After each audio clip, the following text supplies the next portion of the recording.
There's a saying my grandfather used to mutter whenever he tightened a bolt or checked the stove twice before we left home. Cross your T's and dot your I's, son, because the devil always hides in the details. Back then, I used to laugh. I thought he was just being overly cautious, maybe even a little old-fashioned. But last Thursday, in the middle of a regular workday turned absolute chaos, I finally understood what he meant, and how one missed detail can flip your whole world upside down. Let me walk you through it. It started like any other day. My alarm went off at 6:30 a.m. sharp. I rolled out of bed, grabbed a quick shower, and put on the navy blue shirt that made me look halfway respectable in the mirror.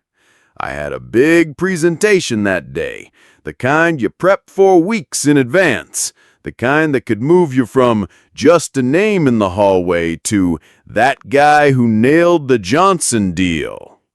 The slides were sleek, the numbers were tight, the strategy flawless. I'd stayed up till midnight the night before, tweaking fonts, aligning headers, and practicing my delivery until my voice went hoarse. I even rehearsed facial expressions in the bathroom mirror like a theater kid chasing an Oscar. I was ready, or so I thought. Fast forward to 9:58 a.m. I walked into the glass-walled conference room feeling like a gladiator stepping into the arena. Executives were already seated, coffee cups in hand, polite smiles frozen like statues. The CEO gave me a nod. That was my cue. I plugged in my laptop, took a deep breath, and clicked the first slide. That's when it happened. The heading stared back at me in bold, brilliant Arial black.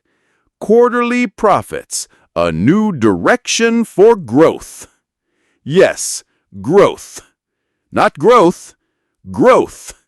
In bold, on the opening slide, projected on a 72-inch screen like a slap across the face. You'd think it was minor, just a typo, right?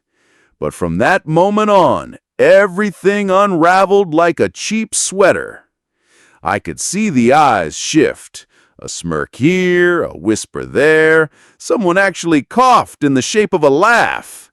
And it didn't stop there. Slide 2, a mislabeled chart. Slide 4, I'd listed one client twice.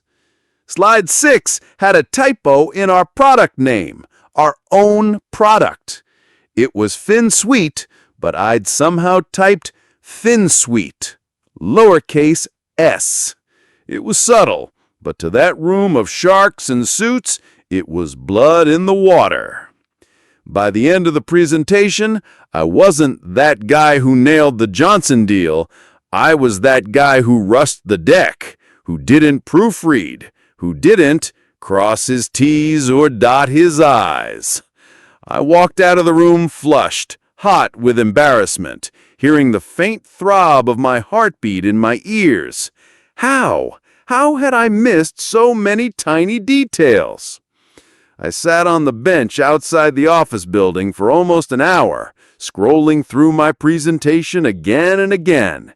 Each error now screamed at me like a neon sign. But the truth? I'd looked at that deck 50 times. I just hadn't looked closely. It wasn't laziness. It was overconfidence. The belief that near perfect was enough.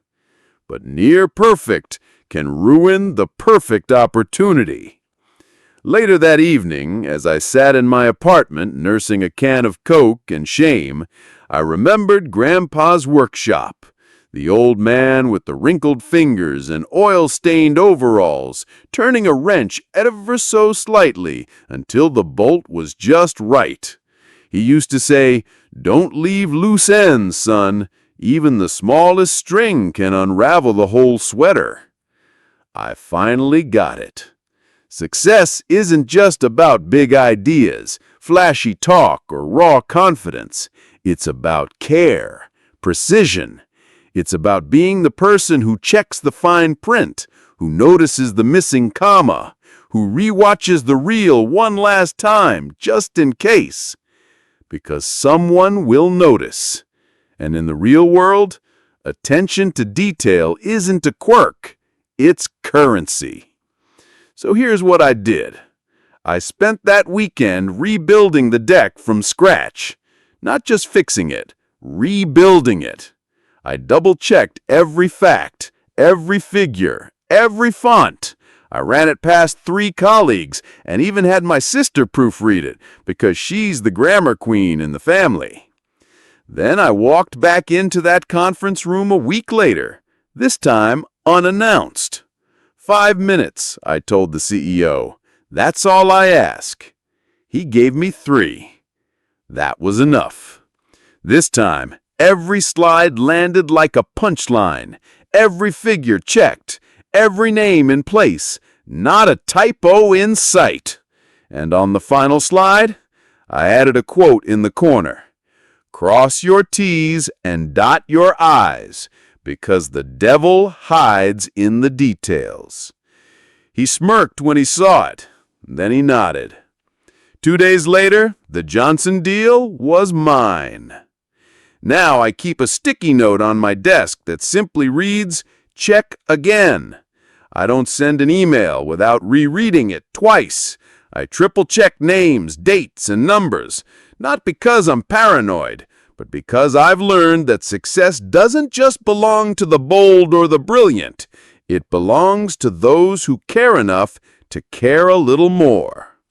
So if you're working on something important, something that matters, slow down, breathe, zoom in, reread that sentence, fix the spacing, make sure your I's are dotted and your T's are crossed, because it's never just a detail. It might be your difference.